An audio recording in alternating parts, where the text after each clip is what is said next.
Mübarek Ramazan gelir, oruç tutan rahmet bulur.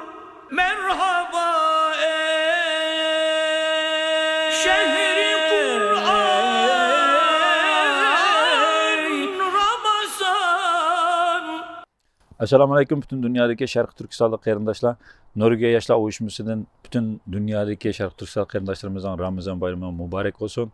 Aziz qarindoshlar, bu yıl Ramazan bayramı vatandagi qarindoshlarning Ramazan o'tkazish emas, vatanda xotirjam o'ltirolmaydigan bu kunda chet eldagi bütün Şarkı Türkistanlı qarindoshlarımızdan Ramazanni sog'-salomat, xotirjam, bir-birimizning ko'nglini og'ritmagan shaklda o'tkazishga Alloh nasib qilsin.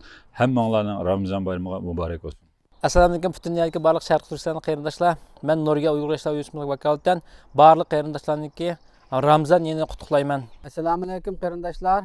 O'shkayning sultoni bo'lgan Ramazon oyini sog' salomat o'tkazishingizni ulug' Allohdan tilayman.